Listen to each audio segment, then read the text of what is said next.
Hi guys, welcome back to my YouTube channel. ಎಲ್ಲರೂ ಹೇಗಿದ್ದೀರಾ? ಚೆನ್ನಾಗಿದ್ದೀರಾ? ಐ ಹೋಪ್ ಎಲ್ಲರೂ ಚೆನ್ನಾಗಿದ್ದೀರಾ ಅಂದ್ಕೊಳ್ತೀನಿ. ನಾನು ಚೆನ್ನಾಗಿದ್ದೀನಿ. ಇವತ್ತು ನಾನು ಯಾವ ಥರ ಫುಡ್ ತೊಗೊಳ್ತೀನಿ ಅಂತೇಳ್ಬಿಟ್ಟು ಇದರಲ್ಲಿ ತೋರಿಸ್ತಾ ಇದ್ದೀನಿ. ಇದು ನೋಡಿ, ಮೊದಲಿಗೆ ನಾನು ಬೆಳಗ್ಗೆ ಎದ್ದಿದ ತಕ್ಷಣ ಪ್ರೋಟೀನ್ ಪೌಡರು ತೊಗೊಳ್ತೀನಿ, ಹಾಲಲ್ಲಿ ಮಿಕ್ಸ್ ಮಾಡಿಕೊಂಡು. ಇದು ನೋಡಿ, ಹೊಸ ಡಬ್ಬನೇ. ಪ್ರೋಟೀನ್ ಪೌಡ್ರು ಇಷ್ಟೇ ಇರುತ್ತೆ, ನೋಡೋಕೆ ಮಾತ್ರ ಸುಮ್ಮನೆ ಅದು ಡಬ್ಬ ಬಂದು ಅಷ್ಟು ಉದ್ದ ಇರುತ್ತೆ, ಅದರಲ್ಲಿ ಒಂದು ಅರ್ಧ ಹಾಕಿರ್ತಾರೆ ಅಷ್ಟೇ ಪ್ರೋಟೀನ್ ಪೌಡರು.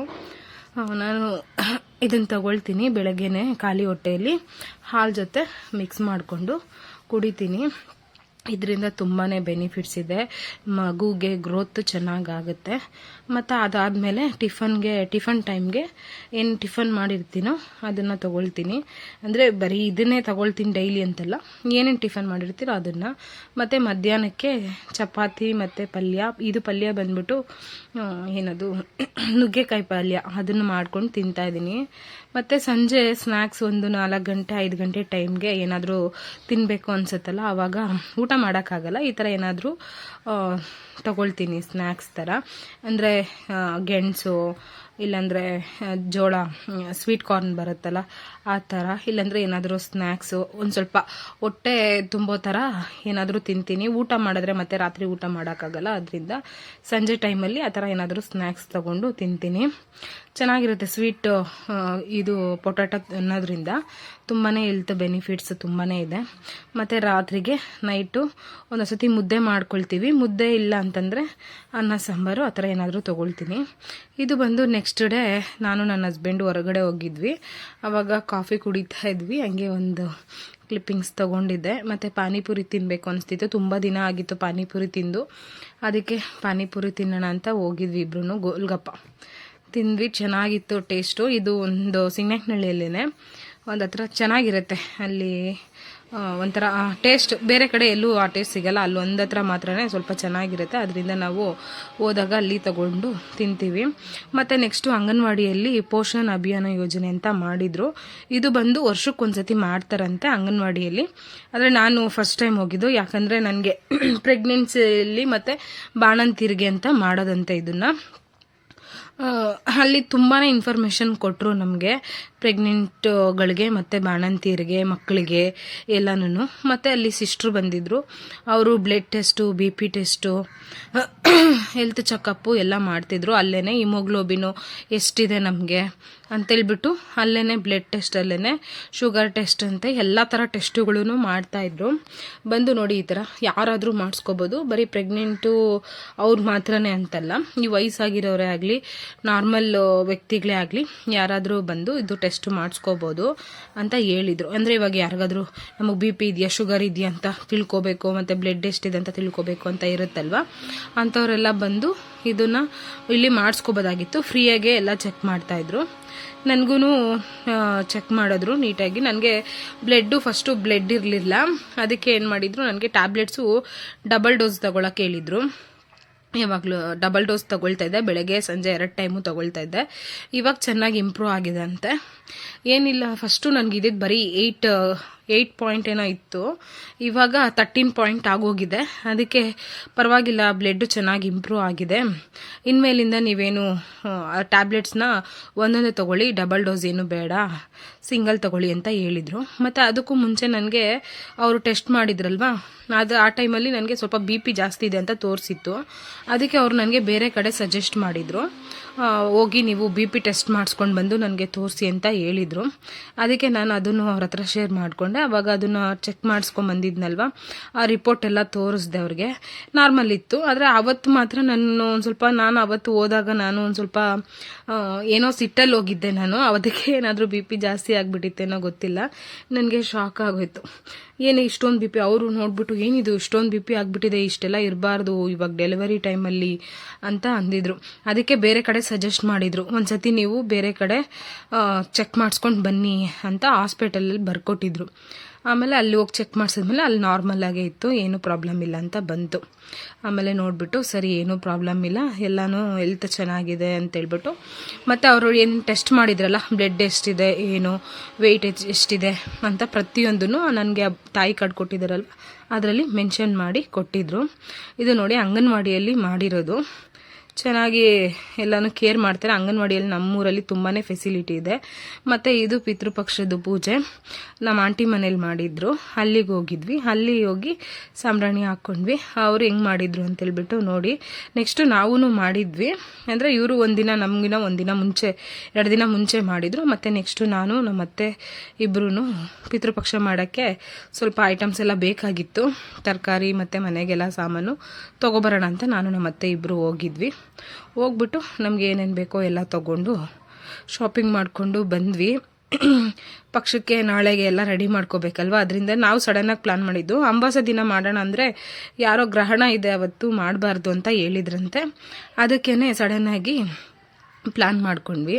ಅಲ್ಲಿ ಐಟಮ್ಸ್ ಎಲ್ಲ ತೊಗೊಂಡು ಹಂಗೆ ಹೂವು ಅಂಗಡಿಗೆ ಹೋಗಿ ರಾಜನ ಕುಂಟೆಯಲ್ಲಿ ಹೂವು ಎಲ್ಲ ತೊಗೊಂಡು, ಮತ್ತು ಪೂಜೆ ಸಾಮಾನು ಈ ಸಾಂಬ್ರಾಣಿ ಎಲ್ಲ ಹಾಕೋಕ್ಕೆ ಧೂಪ ಎಲ್ಲ ಬೇಕಲ್ವ, ಅದನ್ನೆಲ್ಲ ತೊಗೊಂಡು ಅಲ್ಲಿಂದ ನಾನು ನಮ್ಮ ಅತ್ತೆ ಇಬ್ಬರೂ ಮನೆಗೆ ಬಂದ್ವಿ. ಬೆಳಗ್ಗೆ ಎಷ್ಟು 2 ಗಂಟೆಯಲ್ಲಿ ಹೋಗಿದ್ದೇನೋ ಗೈಸ್. ನಾವು ಮನೆಗೆ ಬರೋ ಅಷ್ಟರಲ್ಲಿ ಅಷ್ಟೊತ್ತಾಯಿತು, 5 ಗಂಟೆ ಆಗಿತ್ತು ಗೈಸ್. ಬ್ಲಿಂಕಿಟ್ಸಲ್ಲಿ ಸ್ವಲ್ಪ ಪ್ರಾಡಕ್ಟ್ಸ್ ತೊಗೊಂಡಿದ್ದೆ, ಅಂದರೆ ಎಮರ್ಜೆನ್ಸಿಗೆ ಬೇಕಾಗಿತ್ತು. ಇವಾಗ ಎಲ್ಲ ತೊಗೊಂಡು ಬಂದು ಇದನ್ನು ಮಾತ್ರ ಮರ್ತಿದ್ವಿ, ಅದಕ್ಕೆ ತೊಗೊಂಡ್ವಿ. ಇವಾಗ ಪೂಜೆ ಮಾಡೋಕ್ಕೆ ಫ್ಲವರ್ಸು, ಇಷ್ಟು ಫ್ಲವರ್ಸ್ಗೆ 59 ರುಪೀಸ್.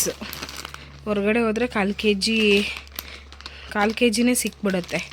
ಇದು ಜಸ್ಟ್ ಒಂದು 100 ಗ್ರಾಮ್ ಹೂವು ಏನೋ ಕೊಟ್ಟಿದ್ದಾರೆ. ಅಂದರೆ ಫ್ರೆಶ್ ಆಗಿದೆ, ಚೆನ್ನಾಗಿದೆ, ಪರವಾಗಿಲ್ಲ. ಎಮರ್ಜೆನ್ಸಿಗೆ ಬುಕ್ ಮಾಡ್ಕೋಬೋದು. ಮತ್ತು ವೀಳ್ಯದೆಲೆ ಕಳ್ಸಕ್ಕೆ ಅಂತ.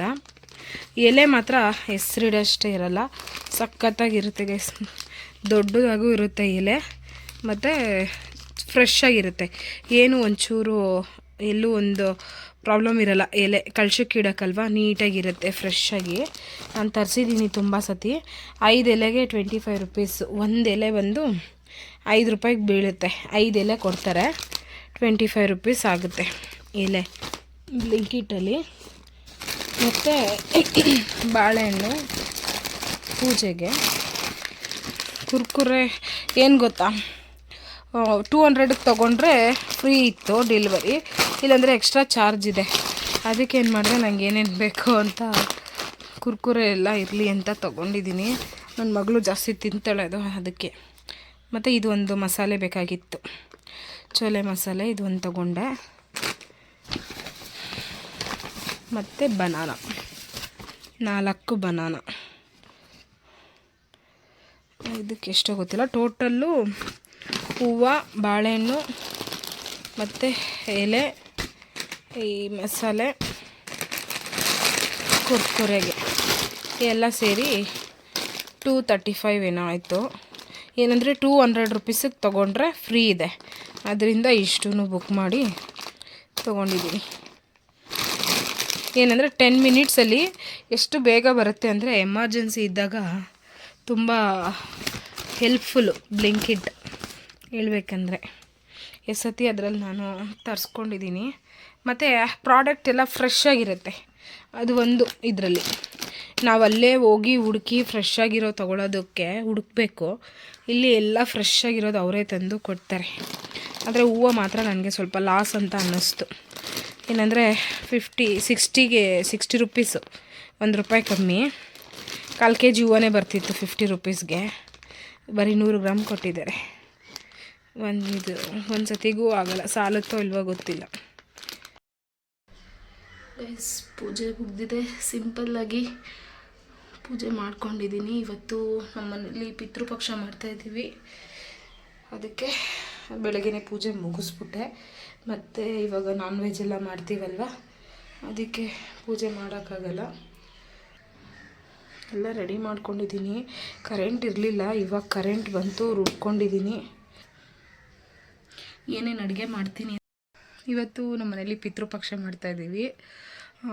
ಎಲ್ಲ ಅಡುಗೆ ಮಾಡ್ಕೋಬೇಕು. ಇನ್ನು ಟೈಮ್ ಇವಾಗ ಬಂದು 12 ಗಂಟೆ. ಸಂಜೆಗೆ ಒಂದು 4 ಗಂಟೆ 5 ಗಂಟೆ ಹಂಗೆ ಪೂಜೆ ಮಾಡೋಣ ಅಂತ ಅಂದ್ಕೊಂಡಿದ್ದೀವಿ. ಎಲ್ಲರೂ ಕೆಲ್ಸಕ್ಕೆ ಹೋಗಿದ್ದಾರೆ, ಬರೋಕ್ಕೆ 5 ಗಂಟೆ ಆಗುತ್ತೆ ಮಿನಿಮಮ್, ಎಲ್ಲರೂ ಕೆಲಸದಿಂದ ಬರೋಕ್ಕೆ. ಅದಕ್ಕೆ ಇವಾಗ 1 ಗಂಟೆ ಮೇಲೆ ಸ್ಟಾರ್ಟ್ ಮಾಡೋಣ ಅಂತ ಅಂದ್ಕೊಂಡಿದ್ದೀನಿ. ನಾನು ಆಲ್ರೆಡಿ ಎಲ್ಲ ಕಟ್ಟಿಂಗ್ಸ್ ಮಾಡಿ ಇಟ್ಕೊಂಡಿದ್ದೀನಿ. ಇನ್ನೇನು ಅಡುಗೆ ಮಾಡಬೇಕಷ್ಟೆ. ನಾನು ನಮ್ಮ ಅತ್ತೆ ಇಬ್ಬರೇ ಮನೇಲಿರೋದು, ಇನ್ನೆಲ್ಲ ಕೆಲ್ಸಕ್ಕೆ ಹೋಗಿದ್ದಾರೆ. ನಮ್ಮತ್ತೆ ಅಲ್ಲಿ ದೇವ್ರದ್ದು ಫೋಟೋಸು ಎಲ್ಲ ಇರುತ್ತಲ್ಲ, ಪೂಜೆಗೆ ಏನೇನು ಬೇಕು ಅದನ್ನು ರೆಡಿ ಮಾಡ್ಕೊತಾ ಇದ್ದಾರೆ. ನಾನು ಅಡುಗೆ ಮಾಡೋಕ್ಕೆ ಎಲ್ಲ ರೆಡಿ ಮಾಡ್ಕೊಂಡಿದ್ದೀನಿ. ಏನೇನು ಅಡುಗೆ ಮಾಡ್ತೀವಿ ಅಂತೇಳ್ಬಿಟ್ಟು ತೋರಿಸ್ತೀನಿ ವ್ಲಾಗಲ್ಲಿ, ಎಷ್ಟು ವೆರೈಟಿ ಮಾಡ್ತೀವಿ ಮತ್ತು ಪೂಜೆ ಯಾವ ಥರ ಮಾಡ್ತೀವಿ ಪಿತೃಪಕ್ಷ ಅಂತೇಳ್ಬಿಟ್ಟು ನಿಮಗೆಲ್ಲ ತೋರಿಸ್ತೀನಿ, ನೋಡ್ತಾ ಇರಿ. ಓಕೆ ಬನ್ನಿ ಅಡುಗೆ ಮಾಡೋಣ. ಫಸ್ಟು ಸ್ಟಾರ್ಟ್ ಮಾಡ್ತೀನಿ ಏನೇನು ಅಡುಗೆ ಮಾಡ್ತೀನಿ ಅಂತೇಳ್ಬಿಟ್ಟು. ಓಕೆ ಗೈಸ್, ಇಲ್ಲಿ ಇದು ಚಿಕನ್ ಫ್ರೈ ಗ್ರೇವಿ ಥರ ಸ್ವಲ್ಪ ಮಾಡಿದ್ದೀನಿ. ಇಲ್ಲಿ ತಂದೂರಿನ ಲೆಗ್ ಪೀಸ್ ಆಗ್ತದೆ. ಇಲ್ಲಿ ಕಬಾಬ್ ಮಾಡಿದ್ದೀನಿ. ಕಬಾಬ್ನ ಗ್ರೀನ್ ಕಲರ್ ಮಾಡೋಣ ಅಂತ ಹೋದೆ, ಇದು ಗ್ರೀನ್ ಕಲರು ಇಲ್ಲ, ರೆಡ್ ಕಲರು ಇಲ್ಲ, ಮಿಕ್ಸ್ ಯಾವುದೋ ಬೇರೆ ಕಲರ್ ಆಗೋಗಿದೆ. ಮತ್ತು ನೋಡಿ ಇಲ್ಲಿ ದೋಸೆ ಒಂದೆರಡು ಮಾಡಿದ್ದೀನಿ. ದೋಸೆ ಬೇಕಂದಾಗ ಮಾಡ್ಕೊಳ್ಳೋಣ ಅಂತ ಇವಾಗ ಪೂಜೆಗೆ ಅಂದ್ಬಿಟ್ಟು 2 ದೋಸೆ ಮಾಡಿದೆ. ಮತ್ತು ಇಲ್ಲಿ ಇಡ್ಲಿ ಮಾಡಿದ್ದೀನಿ. ಇಲ್ಲಿ ಟೊಮೆಟೊ ಬಾತು, ಎಲ್ಲ ವೆಜ್ ಆಲ್ಮೋಸ್ಟು, ನಾನ್ ವೆಜ್ಜು ಬರೀ ಕಬಾಬ್ ಅದು ಮಾತ್ರ ಮಾಡಿದ್ದೀನಿ. ಇಲ್ಲಿ ಬೋಂಡಾ ಬಜ್ಜಿ ಅದಿದ್ದಾವೆ. ಇಲ್ಲಿ ವೈಟ್ ರೈಸ್ ಇದೆ, ಕೆಳಗಡೆ ಕಾಳು ಸಾಂಬಾರಿದೆ ಕೆಳಗೆ. ಮತ್ತು ಇದು ಹೆಸರು ಬೇಳೆ ಮಾಡಿದ್ದೀನಿ. ಮತ್ತು ಇದು ಕಳ್ಳೆ ಉಸ್ಲಿ ಅದು ಮಾಡಿದ್ದೀನಿ. ಇದು ಪಾಯಸ. ಇಷ್ಟು ಐಟಮ್ಸು ರೆಡಿ ಇದೆ. ಇನ್ನು ಏನು ಮಾಡಬೇಕು ಗೈಸ್, ಆಲ್ಮೋಸ್ಟ್ ಎಲ್ಲ ಐಟಮ್ಸು ರೆಡಿ ಆಯಿತು. ನನ್ನ ಮಗಳು ಸ್ಕೂಲಿಂದ ಬಂದಿದ್ದಾಳೆ. ಇವಾಗ ಟೈಮ್ ಬಂದು 3:45 ಆಯಿತು. 3:45ಗೆ ಇಷ್ಟೆಲ್ಲ ಅಡುಗೆ ಮಾಡೋಕ್ಕಿದ್ದೀನಿ. ಇನ್ನು ಜೀರಿಗೆ ರಸಮ್ ಒಂದು ಮಾಡಬೇಕು, ಮೊಟ್ಟೆ ಬೇಯಿಸ್ಬೇಕು, ಹಪ್ಪಳ ಮಾಡಬೇಕು ಅಷ್ಟೇ. ಇಷ್ಟು ಮಾಡಿದ್ರೆ ಇವತ್ತಿಂದ ಕೆಲಸ ಮುಗ್ದೋಯ್ತು ನಂದು. ಇನ್ನು ನಮ್ಮ ಅತ್ತೆ ಪೂಜೆಗೆಲ್ಲ ರೆಡಿ ಮಾಡ್ಕೊಂಡಿದ್ದಾರೆ. ಮಾಡಿರೋ ಅಡುಗೆ ಎಲ್ಲ ಎತ್ಕೊಂಡೋಗಿ ಅಲ್ಲಿ ಇಟ್ಬಿಟ್ಟು ಪೂಜೆ ಮಾಡ್ತೀವಿ. ಪೂಜೆ ಎಲ್ಲ ಯಾವ ಥರ ಮಾಡ್ತೀವಿ ಅಂತೇಳ್ಬಿಟ್ಟು ಬ್ಲಾಗ್ ಕಂಟಿನ್ಯೂ ಆಗುತ್ತೆ, ನೋಡ್ತಾಯಿರಿ. ಗೈಸ್ ನೋಡಿ, ಪೂಜೆ ಎಲ್ಲ ಆಗೋಯ್ತು. ನಾನು ಪೂಜೆ ಮಾಡ್ಕೋಬೇಕಾದ್ರೆ ವೀಡಿಯೋ ಮಾಡೋದೇ ಮರ್ತೋಗ್ಬಿಟ್ಟಿದ್ದೀನಿ. ಪೂಜೆ ಎಲ್ಲ ಆದಮೇಲೆ ಜ್ಞಾಪಕ ಬರ್ತಾಯಿದೆ, ಅಯ್ಯೋ ವೀಡಿಯೋ ಮಾಡ್ಕೊಂಡಿಲ್ಲ ಅಂತ. ಮತ್ತು ಎಲ್ಲರೂ ಬಂದಿದ್ದರು ಕೆಲಸದಿಂದ, ಎಲ್ಲರೂ ಬೇಗ ಬಂದರು. ಅವತ್ತು ಬಂದು ಎಲ್ಲ ಸಾಂಬ್ರಾಣಿ ಹಾಕ್ಕೊಂಡಿದ್ದು ಆಗೋಯ್ತು ನಮ್ಮದು. ಎಲ್ಲ ಮುಗಿದ್ಮೇಲೆ ನಾನು ಇವಾಗ ವೀಡಿಯೋ ಮಾಡ್ತಾಯಿದ್ದೀನಿ. ನೋಡಿ, ಈ ಥರ ಎಲ್ಲ ರೆಡಿ ಮಾಡಿಕೊಂಡು ಈ ಥರ ಪೂಜೆ ಸಿಂಪಲ್ಲಾಗೆ ಮುಗಿಸ್ಕೊಂಡಿದ್ದೀವಿ. ಇವತ್ತಿನ ವಿಡಿಯೋ ಇಷ್ಟೇ ಗೈಸ್. ನಿಮ್ಗೆಲ್ಲರಿಗೂ ಇಷ್ಟ ಆಗಿದೆ ಅಂದ್ಕೊಳ್ತೀನಿ. ಇಷ್ಟ ಆಗಿದ್ರೆ ಪ್ಲೀಸ್ ಲೈಕ್, ಶೇರ್, ಕಾಮೆಂಟ್ ಮಾಡಿ. ಇನ್ನೂ ಯಾರು ನನ್ನ ಚಾನಲ್ನ ಸಬ್ಸ್ಕ್ರೈಬ್ ಮಾಡದೆ ನೋಡ್ತಾ ಇದ್ದೀರೋ ಅವರೆಲ್ಲ ದಯವಿಟ್ಟು ಸಬ್ಸ್ಕ್ರೈಬ್ ಮಾಡ್ಕೊಳ್ಳಿ, ಸಪೋರ್ಟ್ ಮಾಡಿ. Thank you for watching.